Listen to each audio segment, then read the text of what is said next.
தாய் தமிழ் உறவுகளுக்கு வணக்கம். நடிகர் விஜய்க்கு ஆதரவு தெரிவித்தார் வடமாநில முதலமைச்சர்.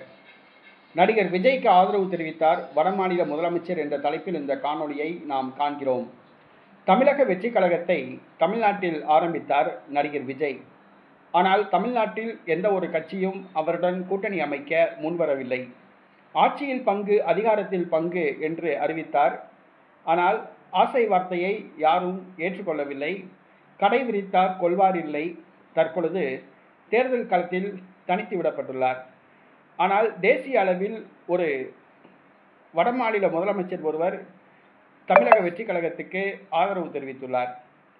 தேசிய அரசியலில் விஜய் கால் பதிப்பதற்காக இது வசதியாக உள்ளது.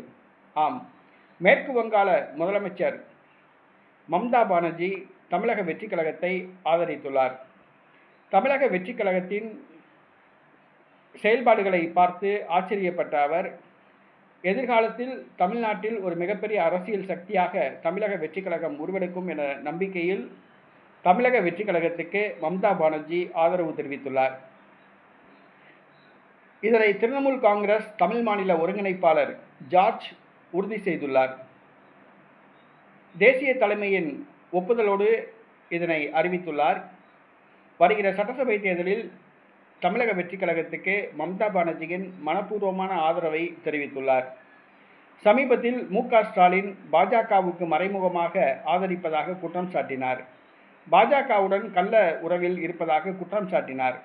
காங்கிரசும் பாஜகவுடன் கள்ள உறவில் இருப்பதாக குற்றம் சாட்டினார். இந்த சூழ்நிலையில் தமிழக வெற்றி கழகத்துக்கு வடமாநில மேற்கு வங்காள முதலமைச்சர் மம்தா பானர்ஜி ஆதரவு தெரிவித்திருப்பது இந்தியா கூட்டணியில் விரிசல் ஏற்பட்டுள்ளது.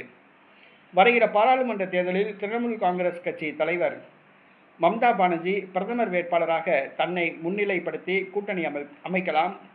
அப்படி கூட்டணி அமைத்தால் அந்த கூட்டணியில் நடிகர் விஜய் இடம்பெறுவார் என எதிர்பார்க்கப்படுகிறது. தற்பொழுது மம்தா பானர்ஜி தமிழக வெற்றி கழகத்தை ஆதரிப்பது நடிகர் விஜய்க்கு பூஸ்ட் கொடுக்கப்பட்டுள்ளது போன்று உள்ளது.